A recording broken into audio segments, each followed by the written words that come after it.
Hi, this is Anthony Douglas. This is Module 5, Continuous Improvement, my story for AEP 858, Data Analysis and Assessment. The mission of USC 259 in Wichita North is to prepare all students to achieve college, career, and life readiness through innovative and rigorous educational experience.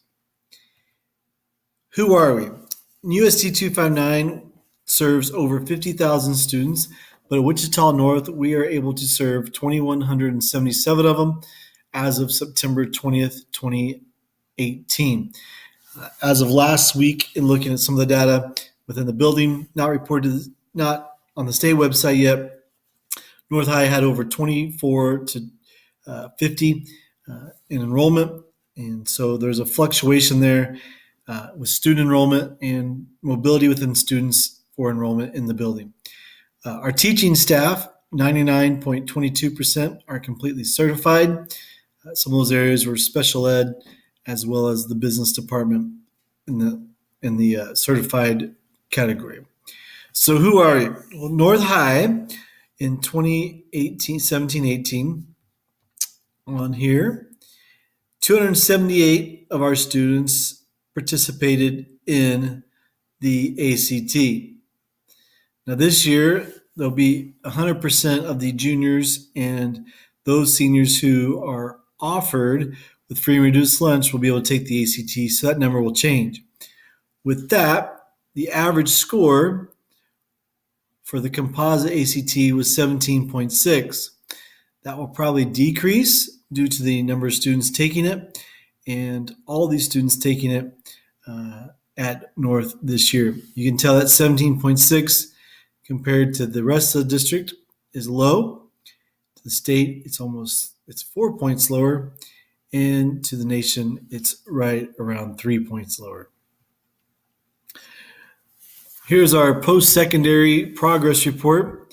In 2016, you can see that 73% had the 5-year graduation average. Only 43% had a 5-year success average, and 31.7% had a 5-year effective average. These numbers come from the State Department of Kansas in their data resource warehouse. As far as graduation rates go, you can see that in 2018, North High had a graduation rate which decreased 2.5% from 2017. And as a district, it sits over 4.5% from the district in 2017 compared to that in 2018, where it's almost 6% lower than the district average. Attendance, this may have a lot to do with it. Attendance, you can see in the building, 90.1% of the students attend on a regular basis compared to the district where it's 92.9, with the state's 94. So this number here is very alarming to those that are teaching at North and those administrators at North. The issue with this number is even though it's 90.1%, most of the students who are failing North High are within that 90% of students who attend.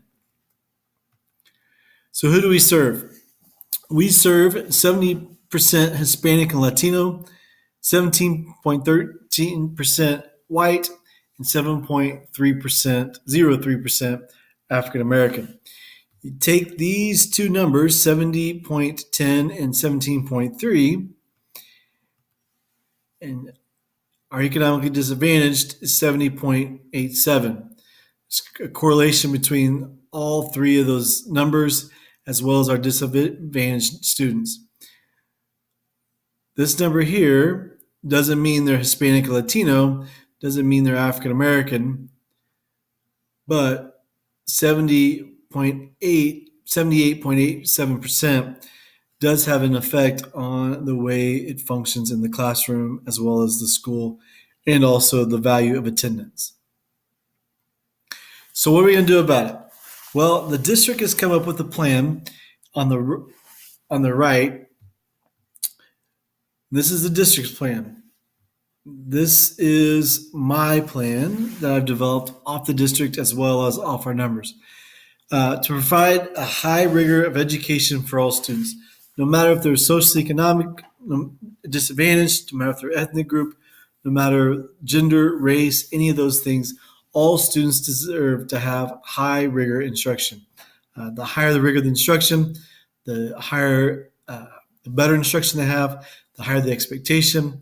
Students will achieve and students will be successful.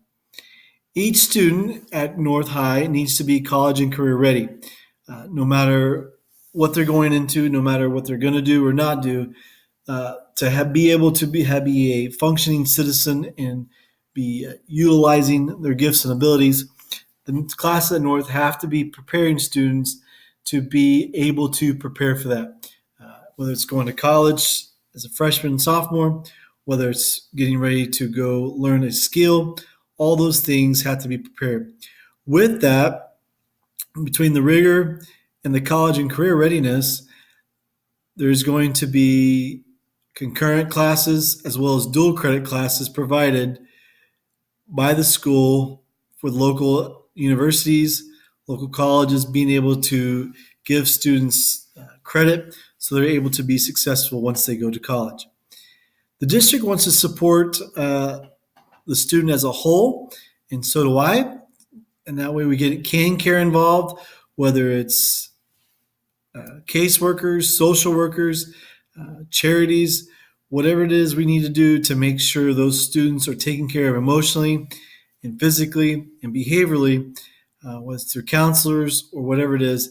CanCare can do that within the school. CanCare can do that for the student. CanCare and the school can partner to make sure that both are successful. A student who comes to school hungry, doesn't have a place to stay, is cold, is not emotionally stable, is going to have a difficult time learning.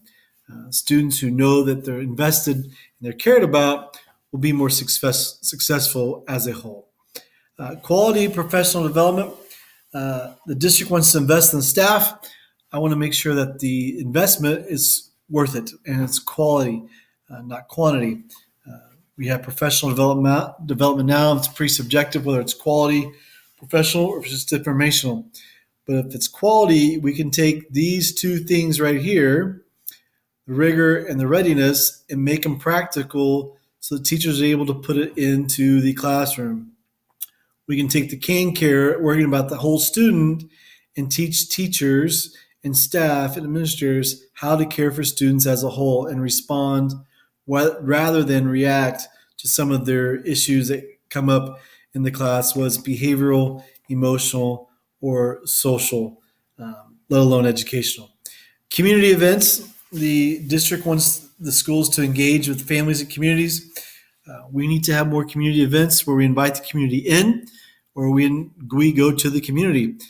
Having your community together in a neighborhood school helps because it builds rapport and trust within what's next, the relationships between parents, staff, and students. Having these two things be at the bottom are basically supporting everything at the top.